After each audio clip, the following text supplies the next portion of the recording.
Seguimos acá, volvemos una vez más acá a este espacio de Estación Tierra en un nuevo episodio de este podcast que emite Turismo Rock, multimedio, que además tiene varias otras producciones muy interesantes para quienes quieran chusmear en la página turismorock.com.ar. Ahí van a encontrar diferentes propuestas que tiene este espacio, que en este caso me aloja a mí y bueno, nos retroalimentamos de alguna forma. Me da esta posibilidad de compartir algunas cosas que, como lo vengo haciendo, digamos, de lo que sucede en el lugar, Estación Tierra, en este espacio físico, en este parque ecológico que existe en Trevelin, y donde vengo desarrollando un poco esta disciplina, esta ecoterapia que vengo a proponer. Y bueno, con la posibilidad acá en este espacio de compartirlo a través del podcast y que quede disponible para tanta gente que de hecho ya han estado haciendo devoluciones muy, muy lindas sobre lo que venimos compartiendo. Así que desde ya muy agradecido tanto a Turismo Rock como a la gente que lo puede escuchar. Y por supuesto invitarles también a que nos compartan sus impresiones y nos hagan sus aportes y devoluciones sobre lo que vengo a compartir. En este caso, la idea de hoy es hablar sobre la conservación. Ustedes, yo creo que lo comenté seguramente en el primer programa, pero mi formación original es como biólogo. Así que tengo una tendencia hacia el naturalismo, por decirlo de alguna forma, o el ambientalismo. Sin embargo, bueno, esto de la ecoterapia es justamente la unión entre la biología y la psicología. De ahí su nombre, ecopsicología, ¿no? Pero en este caso la propuesta es contar un poco sobre la conservación a raíz de distintas cuestiones que han sucedido en el último tiempo y que me han llevado a la reflexión. Porque la conservación biológica, ¿no? Como no vamos a hablar de conservación de alimentos acá o de alguna otra cosa, sino de la conservación desde el punto de vista ambiental y biológico, que busca preservar las especies, preservar los ambientes. Tiene, digamos, en los últimos años una muy buena prensa, un muy buen acompañamiento de la opinión pública en principio, ¿no? Es como que conservar especies o conservar está bien, es algo bien visto, es algo saludable, es por el bien del planeta, ¿no? Tiene que ver con esta idea de salvar el mundo, salvar especies. Y en particular yo, de hecho, fue uno de los motivos por los que me fui alejando o fui divergiendo de la biología. Planteo quizás que esta mirada puede tener incluso algunas cuestiones que hacen que sea hasta la causa misma de los problemas, digamos, que generan la necesidad de conservar. Por eso también el título que propongo para este podcast de hoy, que sería conservación o evolución, ¿no? Evolución desde el punto de vista biológico también, entendiendo que la evolución a través de la selección natural, digamos, como el mecanismo que hoy es aceptado científicamente, es un sinónimo de vida, ¿no? De que la vida surge a partir del mecanismo evolutivo. Y evolución, de hecho, significa cambio, ¿no? Ya ahí tenemos como una oposición a conservación, ¿no? Si evolucionamos, quiere decir que hay cambio. La evolución es cambio permanente. Por contrario, digamos, la conservación tiende a detener, a frenar, a retener, ¿no?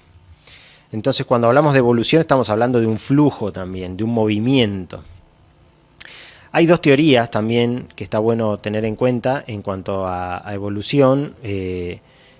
Una habla de lo que era la teoría original, digamos, que es que las especies van cambiando gradualmente, que a lo largo del tiempo una especie va modificándose lentamente al punto que se convierte en otra especie, ¿no? Sin necesidad de que se extinga la anterior, incluso pueden ser aislándose de un grupo, digamos, por aislación geográfica. Se puede ir modificando al punto de convertirse en una especie distinta. Y hay otra teoría que es conocida como el saltacionismo, que lo que dice es que a partir de eventos catastróficos como puede haber sucedido en la extinción de los dinosaurios, ¿no? Donde cayó un meteorito, o se dice que cayó un meteorito que extinguió gran cantidad de especies de la Tierra. Esa extinción masiva deja una posibilidad, digamos, una cantidad de nichos ecológicos viables y desocupados que permiten un rápido cambio y una rápida adaptación de las especies. Esto que hace que al haber una extinción masiva, las especies que sobreviven rápidamente evolucionan a distintas especies adaptándose a las nuevas posibilidades que dejaron libres las anteriores. Es el caso de los dinosaurios, pónganle, es cuando se extinguen los dinosaurios, que estaban ocupando gran parte de los nichos ecológicos terrestres, incluso marinos también. Bueno, especies como incluso peces, pero principalmente en la Tierra, digamos en los continentes, ¿no?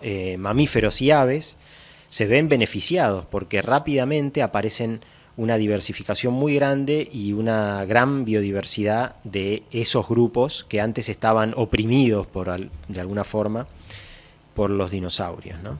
Entonces, cuando hablamos de conservación, también hay que preguntarse qué es lo que se busca conservar. En general se habla de conservar especies, ¿no? Y también en una mirada un poquito más integradora se habla de conservar ambientes o de conservar ecosistemas, que eso ya de por sí es algo prioritario en todo caso a la conservación de especies, porque tiene que ver con la mirada integral también, ¿no? Si estamos buscando conservar una especie, no podemos pensarla que está aislada de su entorno. Lo que hay que cuidar, en definitiva, es todo el entorno para que esa especie pueda subsistir y sobrevivir, ¿no? Y porque muchas veces cuando se quiere conservar una especie se conserva o se resguardan los individuos, ¿no? Aparece un individuo de esa especie que está en peligro de extinción y se pone mucho esfuerzo en ese individuo pensando que es la salvación de la especie, ¿no? Cuando en realidad el problema surge en general por causas ambientales, ¿no? Asociadas muchas veces a los seres humanos, ¿no? Porque esto también hay que entender que la conservación o el conservacionismo surge a partir de que el ser humano se entiende como la causa principal de las extinciones en la actualidad. Entonces, al estar haciendo tanto daño a los ambientes, el ser humano, el mismo ser humano, algunos grupos de personas buscan, digamos, no necesariamente, acá yo creo que ahí es donde habría que hacer un cambio, ¿no? Decir, bueno, no buscan dejar de hacer daño, sino cuidar a las especies a las que se está haciendo daño, ¿no? Yo creo que ahí es donde habría que apuntar quizás a evitar el daño inicialmente, ¿no? Porque de nuevo, este paradigma de la conservación, yo no dejo de pensar que tiene un sesgo que también es muy antropocéntrico, ¿no? Esta tendencia de lo que se habla incluso digamos a nivel social como salvar el planeta o salvar especies o salvar el mundo, nos pone en un lugar de poder, ¿no? Nos pone en un lugar de poder que es el mismo lugar de poder que es el que le hace daño, ¿no? A ese juego es donde a mí me llega el ruido que me parece que no hay algo que no me cierra, ¿no? Cuando el ser humano se pone en ese lugar de poder como el ser capaz de salvar una especie, sigue cayendo en el mismo problema inicial, que es sentirse superior a la naturaleza que lo rodea, ¿no? Y por esto también es un tema que me parece que está en la órbita también de la ecopsicología, porque de alguna forma, esto lo vengo diciendo siempre, la ecopsicología se trata de reconocer nuevamente al ser humano como parte de la naturaleza. Esa diferencia que ha surgido en los últimos siglos y esta creencia de que somos superiores a la naturaleza es en definitiva lo que le hace daño, es en definitiva lo que hace que dañemos a los ambientes, que matemos por deporte, ¿no? Y cosas así. Entonces, ¿cuál es el problema? De nuevo, sentirnos superiores a la naturaleza. Creer que la podemos salvar sigue siendo una forma de sentirnos y de creernos superiores, ¿no? De hecho, es muy difícil que realmente podamos salvar el planeta o salvar una especie. En definitiva, en todo caso hay que preocuparse por cuidarla, ¿no? Y ahí es donde yo creo que tiene que haber un cambio, me parece más como de paradigma, ¿no? Más que conservar, tenemos que tratar de cuidar, de dejar de hacer daño. Yo por eso esto no es que sea una apología al daño o al impacto ambiental, todo lo contrario.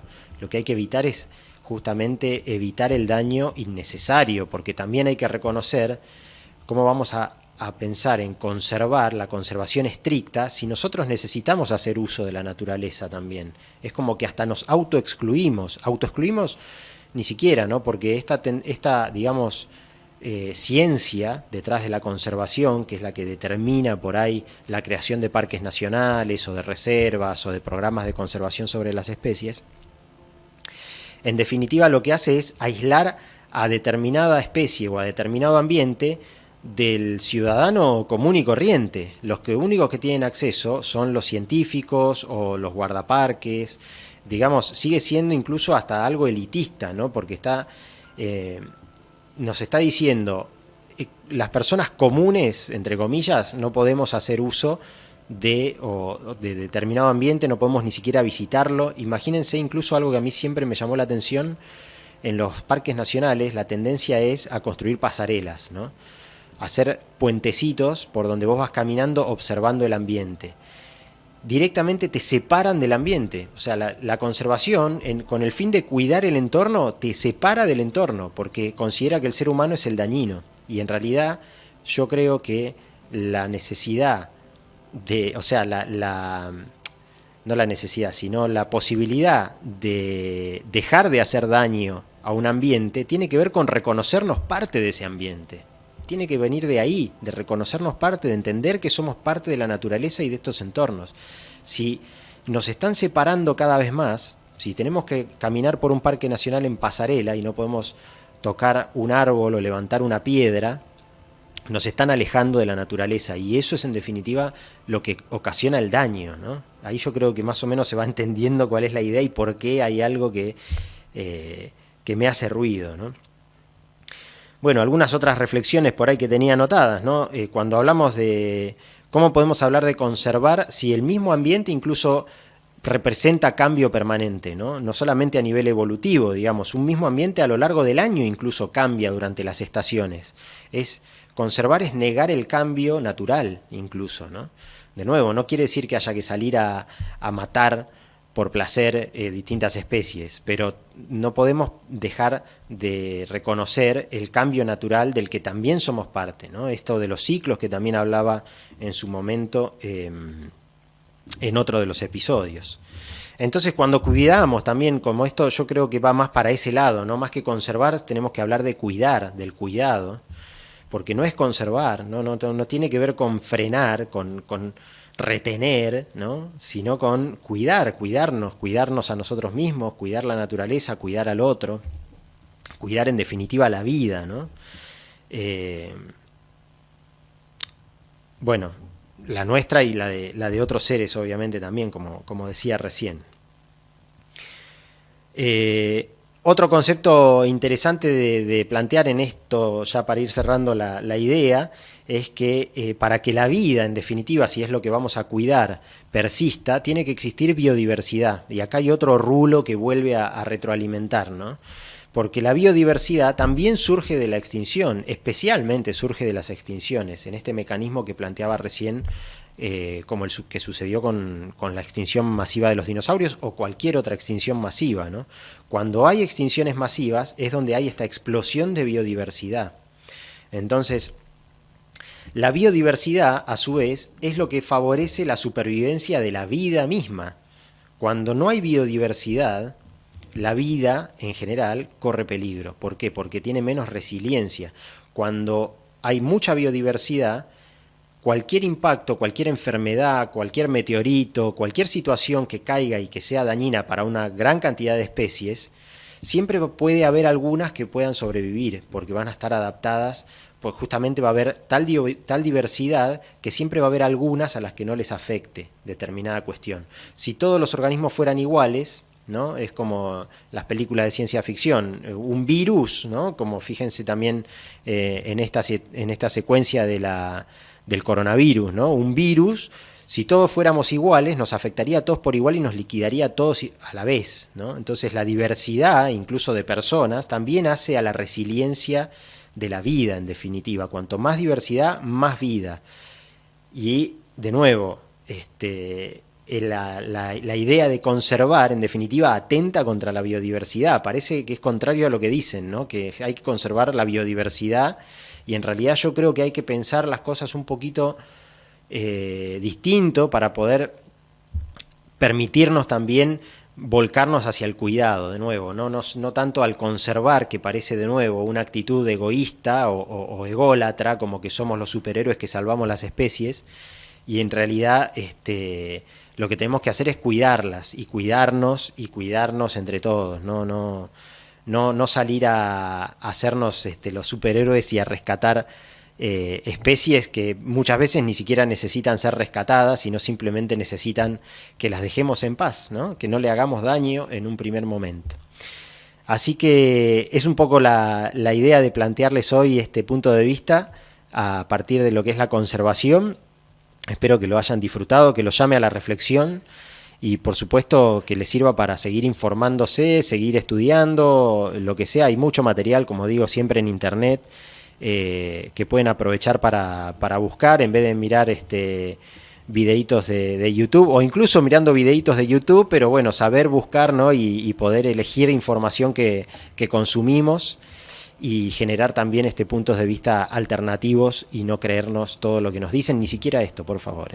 Así que será hasta la próxima, hasta el próximo episodio de Estación Tierra. Muchas gracias.